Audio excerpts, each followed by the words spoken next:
नमस्कार श्रोते हो, इरा ब्लॉगिंग मराठी या युट्यूब चॅनलवर सर्वांचे हार्दिक स्वागत। आजच्या व्हिडिओमध्ये आपण ऐकणार आहोत तू ही हे आशिकी ही एक नवीन कथा, भाग पहिला। आई चल ना, उशीर होतोय।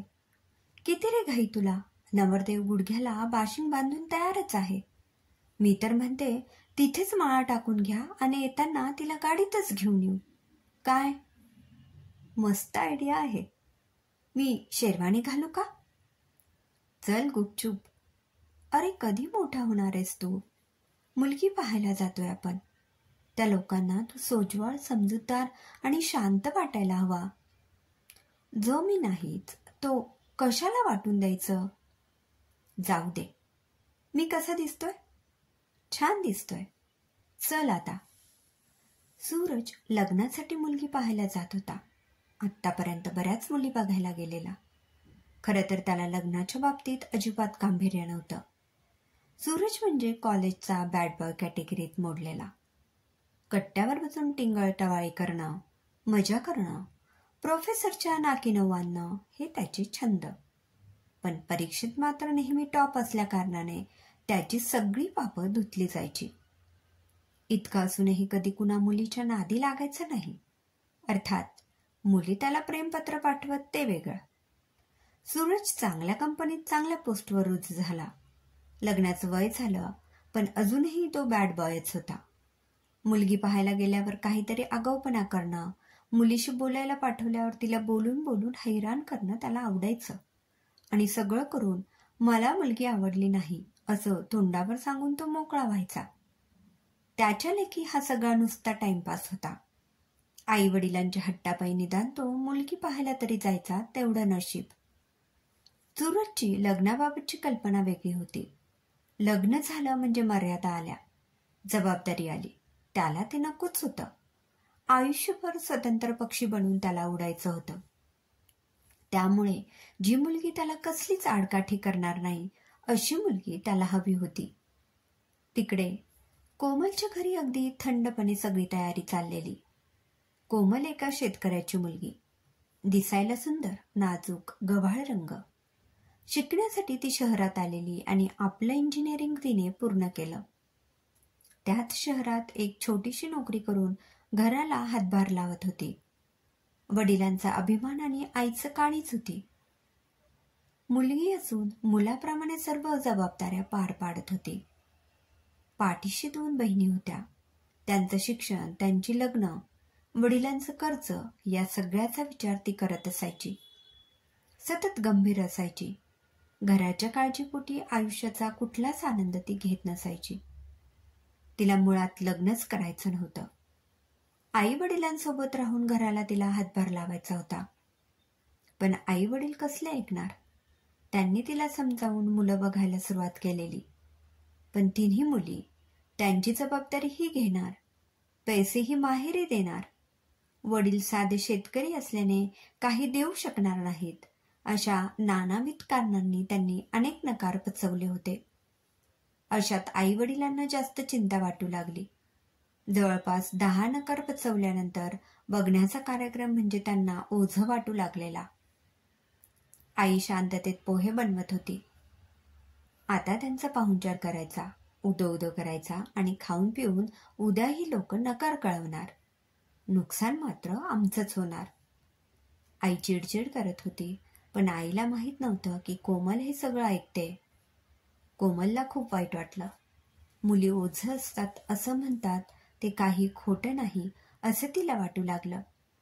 बस, तिने ठरवलं, आता काही झालं तरी माझ्या लग्नाचं ओझं आईबाबांवर टाकायचं नाही। मुलं नकार देताय बघून तेही नाद सोडून देतील। आणि समजा आज येणारा मुलगा होकार देईल असं वाटलंच तर त्याला सरळ सरळ आपणच एकट्यात बोलायला सांगतील तेव्हा नकार देऊन टाकायचा।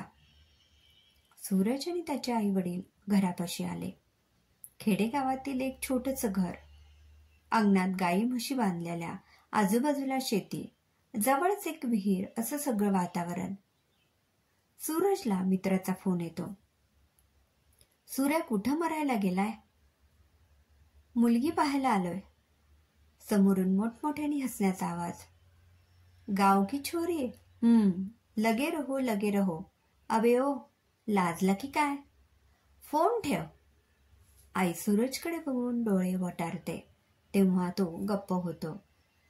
घराकडे जायला लागणार तोच वाटेतली गाय शेपटी वर करून अगदी आरामात सूरज समोर शेणाचा प्रसाद टाकते. आई ग वी. सूरजच्या बुटावर शेण पडतं. आई बाबा हसायला लागतात. काय छान स्वागत झालं बघ तुझं. कोमलचे वडील लगबगीने बाहेर येतात. माफ करा हा, तुमचे बूट खराब झालेत. आणा मी पुसून देतो. असं म्हणत कोमलच्या वडिलांनी एक कपडा घेतला आणि ते सूरजचे बूट साफ करायला लागले. कोमल खिडकीतून बघत होती. तिचा प्रचंड संताप झाला. ती बाहेर येऊन काही बोलणार तोच सूरज वडिलांना म्हणाला, अहो हे काय करताय? मूक जनावर ते, त्याला काय कळणार? आणि तुम्ही माझ्या वडिलांच्या जागी आहात. माझ्या बुटाला हात लावला तर हे पाप कुठं फेडू मी? सूरजच्या या वागण्याने वडिलांना बरं वाटतं. हाच मुलगा कोमलसाठी योग्य असेल असं त्यांना वाटतं. कोमलचा राग शांत होतो. सर्वजण घराकडे जायला निघतात. सर्वजण पुढे चालत असतात आणि सूरज सर्वांच्या मागे. कोमल खिडकीतून बघत असते. सूरज पुढे जातो आणि एकदम थांबून कमरेत वाक देऊन मागे झुकतो आणि बेडरूमच्या खिडकीकडे बघतो. कोमल दचकते. सूरज हळूच तिला डोळा मारतो. कोमल रागारागाने पडदा ओढते आणि त्याला शिव्या देऊ लागते.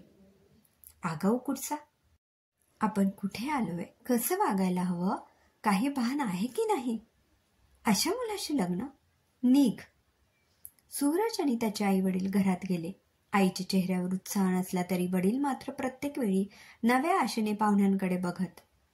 आपल्या सरभराईत काही कमी पडायला नको असा त्यांचा प्रयत्न असे. आईने पोह्यांचा गॅस बंद करून झाकण ठेवलं आणि कोमल तयार आहे की नाही हे पाहायला गेली. अगं ये बाई, पाहुणे आलेत बाहेर, तयारी कर पटकन, चल. आई मला नाही करायचं लग्न. लग्न लांबची गोष्ट, आधी पसंत पडू दे, आवर पटकन, चल. कोमल अनिच्छितेने तयारच होते. साधीशी साडी, साधासा मेकअप आवरून ती किचनमध्ये येते. सूरज घराकडे बघत होता. भिंतीवर छान छान हाताने काढलेले चित्र लावले होते. हस्तकलेच्या कलाकुसरीने घर सजवलेलं दिसत होतं. छोटंसं गाव असलं तरी या तिघी बहिणींनी आपापल्या परीने इंटेरियर करण्याचा प्रयत्न केला होता. सूरजलाही खूप आवडत होतं. हॉल आणि किचनमध्ये असलेल्या खिडकीतून कोमलच्या दोघी बहिणी आळीपाळीने लपून छपून हॉलमध्ये बघत होत्या. सूरजचं लक्ष जातं. तो भुवया उंचावून त्यांना इशारे करतो आणि दोन्ही बहिणी तोंड दाबून हसायला लागतात. असा मोकळ्या मनाचा मुलगा बहिणींनी पहिल्यांदाच पाहिलेला. नाहीतर आजवर ताठपणे गंभीर चेहरा करून एकटक भिंतीकडे बघणारे मुलं फक्त येऊन गेलेले. बहिणींना तिथेच वाटू लागलं, हे आपले जिजाजी झाले तर किती छान ना. कोमल हे सगळं ऐकत होती, पण सगळं काही तिच्या मनाविरुद्ध घडत होतं. मुलीला बोलवा. हॉलमधून आवाज आला तशी कोमल भानावर आली. पोह्यांचा ट्रे घेऊन, डोक्यावर पदर घेऊन समोर आली. सूरजने आत्तापर्यंत बऱ्याच मुली पाहिलेल्या.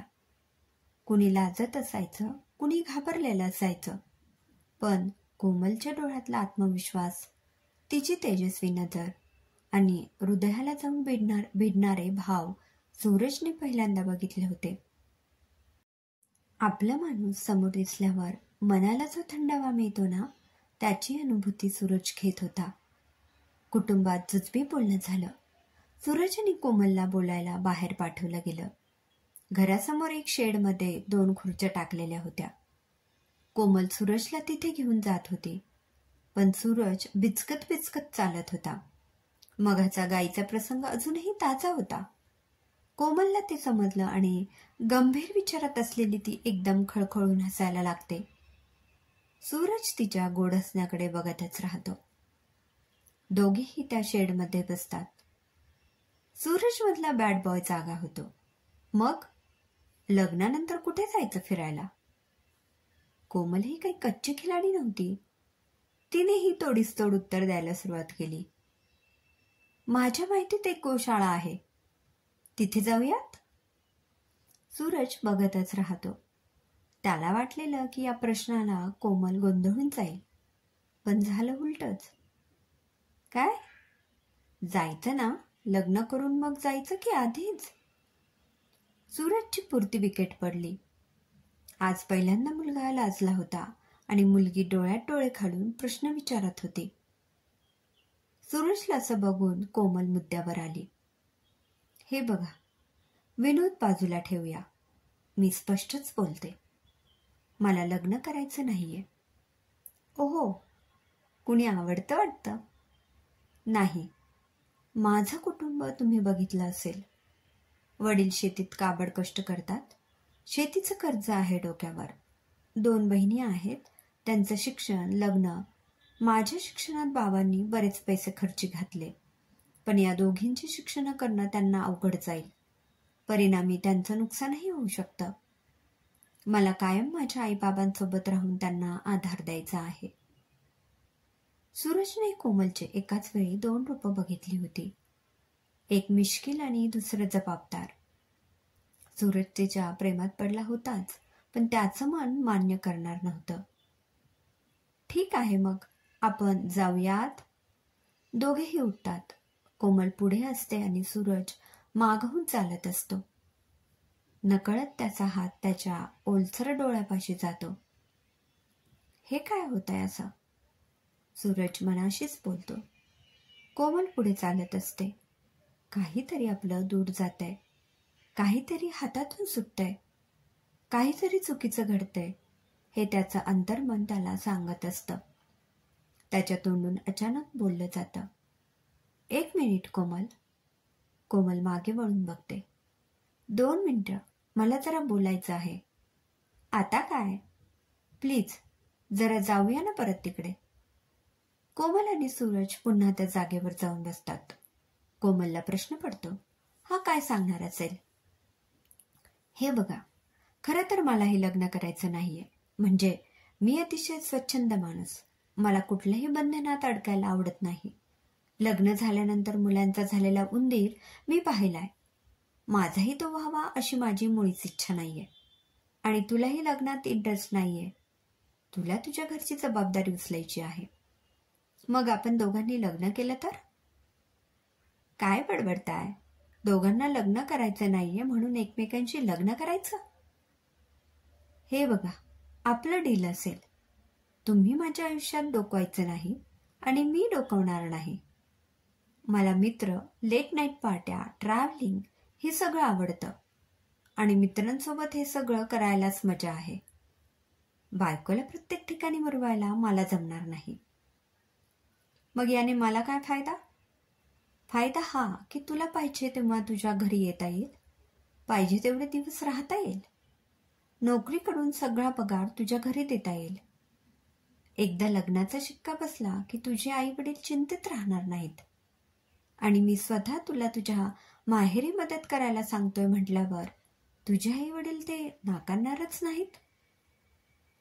कोमल विचारात पडते. सूरज जे म्हणतोय तसं केलं तर दोन्ही गोष्टी साध्य होतील. लग्न आणि माहेरची जबाबदारी. मग काय विचार केलाय? बोलण्यात तथ्य आहे. शेवटी गाय बैलाची जोडी बनणार आपली. कोमल गोठ्याकडे बघून म्हणते आणि घराकडे चालू लागते. गाय बैल तर गाय बैल. बैल? ए हॅलो, म्हणजे मी बैल आणि तू गरीब काय? वाघ बघून घेईन तुला. क्रमशः लेखिका संजना इंगळे. श्रोतेहो, कसा वाटला कथेचा पहिला भाग? कमेंटमध्ये नक्की कळवा आणि कथेत पुढे काय घडते हे जाणून घेण्यासाठी ऐकत रहा. धन्यवाद.